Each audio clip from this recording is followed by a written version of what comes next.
पनौती बहू। किसी की वजह से अगर कोई काम रुकता ही चला जाता है तो लोग उसे पनौती कहने लगते हैं। अरे आज हम लोगों की जूस की फैक्ट्री का माल ट्रक में लद कर शहर जा रहा है। डिलीवरी होते ही पेमेंट भी आ जाएगी। लाखों रुपए का माल है। लेकिन थोड़ी ही देर में रितु का पति दौड़ता हुआ आता है। पिताजी, पिताजी, वो जूस से भरा ट्रक पलट गया। सारा जूस पास की नाली में बह गया। हे भगवान, तेरी शादी के बाद ये पहली बार ऐसा हुआ है। मैं तो बोल ही रहा था कि इस लड़की की कुंडली बनवा लो। देखा, आए दिन नुकसान। बेचारी रितु पर्दे के पीछे से ससुर की बात सुन रही थी, लेकिन करती भी तो क्या, कहती भी तो क्या। अरे रितु, क्यों उदास होती हो? मुझे भरोसा है तुम ही मेरे घर की लक्ष्मी हो। अरे मेरे पैर में चोट लग गई है। रितु जरा चल डॉक्टर को दिखाते हैं। रितु सास के साथ डॉक्टर के घर जा ही रही होती है कि उसका पैर फंस जाता है और वो सास पर गिर जाती है। हाय रे, पहले से ही पैर टूटा था, अब ऊपर से मेरे ऊपर गिर गई। भगवान उठा ले मुझे भगवान। कोई उठाओ तो मुझे। हाँ सासू माँ, लाइए हाथ दीजिए, यहाँ बैठिए, मैं पानी लेकर आती हूँ। अरे अब तो डॉक्टर भी चला गया होगा। अरे इस लड़की के कारण पता नहीं मैं अपने पैरों पर खड़ी भी हो पाऊंगी कि नहीं। माँ, बहुत घबराहट हो रही है। कल मेरी अपनी खुद की फैक्ट्री शुरू होने वाली है। पता नहीं कैसा रहेगा मेरे लिए बिजनेस। अरे क्यों नहीं बेटा, अच्छा होगा। इतनी लगन और मेहनत जो की है तूने, बस तेरी बीवी का मनहूस साया ना पड़े।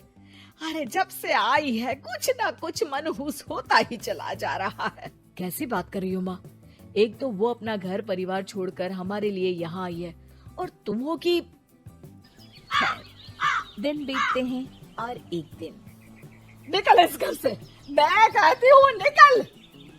जब से यह लड़की मेरे घर की बहू बनी है, हर जगह घाटा, हर जगह नुकसान। कभी सास का पैर टूट रहा है तो कभी जूस का ट्रक ही गिर जा रहा है। अरे अब तो हद ही हो गई। मेरे बेटे का इतना भारी एक्सीडेंट कि वो कोमा में चला गया। वो तो शुक्र है कि जान बच गई। नहीं नहीं, हम ऐसी लड़की को अपने घर में रख ही नहीं सकते। अब तो रितु को भी लगने लगता है कि वो मनहूस है। वो चुपचाप घर छोड़कर निकल जाती है। चलते चलते रितु एक जंगल में झोपड़ी में पहुंच जाती है, जहाँ एक साधु तपस्या कर रहे होते हैं। आ गए बेटी, क्यों परेशान होती है?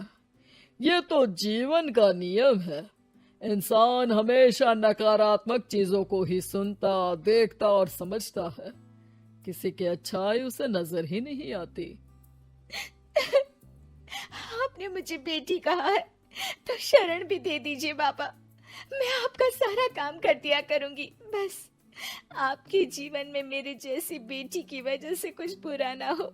साधु आंख बंद करके मुस्कुराता है और रितु उनके घर की बेटी बन जाती है। पिताजी, भोजन तैयार है, आकर खा लीजिए। बेटा, जो भोजन तूने बनाया है उसमें सांप का जहर है, वो खाकर मैं मर सकता हूँ। नहीं नहीं पिताजी, खाना तो मैंने अपनी आंखों के सामने बनाया है, यहाँ तो कोई सांप आया ही नहीं। ठीक है, फिर ला मैं खा लेता हूँ। साधु खाना खाने जाता ही है कि खाना रितु के हाथ से गिर जाता है और वो खाना बिल्ली खा जाती है। बिल्ली उस खाने को खाती ही मर जाती है। नहीं पिताजी, मैंने खाने में जहर नहीं मिलाया। मुझे इस बात का पता नहीं पिताजी। मैं ये बात जानता हूँ, खाने में जहर का मिलना और इस खाने का गिरना ये तो पहले से ही तय था। इसमें तुमने कुछ नहीं किया है बेटी। रितु समझ नहीं पाती कि क्या हो रहा है। वो रोने लगती है और साधु को अपनी सारी कहानी सुना देती है कि कैसे उसके ससुराल वालों ने उसे पनौती मान लिया था।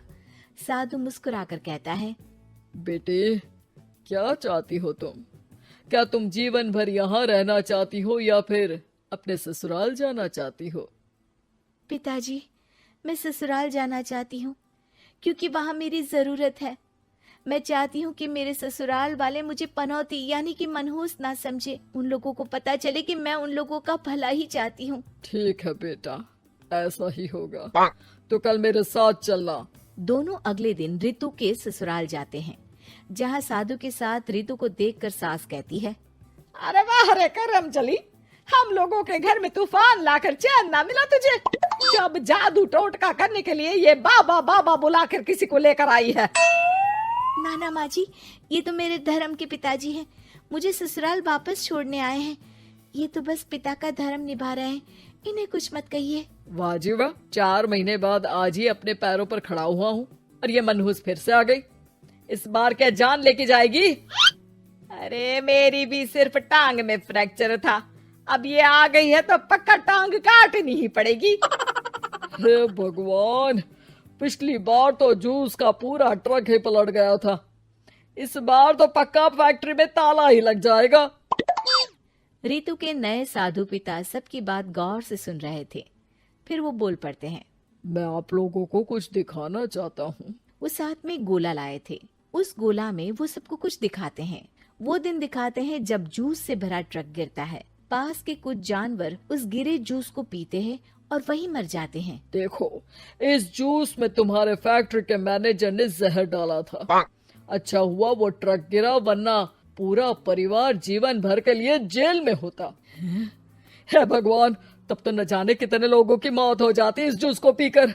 शुक्र है भगवान का, अनहोनी से बचा लिया। फिर वो दिन देखते हैं जब पति का एक्सीडेंट हुआ था, लेकिन रितु के करवा चौथ के व्रत के कारण वो बच जाता है, वरना तो मृत्यु निश्चित थी। सभी रितु की तरफ देखते हैं। बाबा, मैं तो मनहूस नहीं हूँ। शुक्रिया बाबा, मेरे मन में जीवन भर का बोझ रहता कि मैं इन लोगों के दुख का कारण तो नहीं। नहीं नहीं बेटा, मनहूस तो ईश्वर किसी को नहीं बनाता।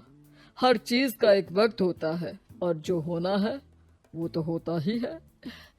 मुझे माफ कर दे बहू, तू तो इस घर की लक्ष्मी है, रक्षक भी है। हम लोगों को माफ कर दे बेटा। रितु को ससुराल में छोड़ बाबा वापस चले जाते हैं।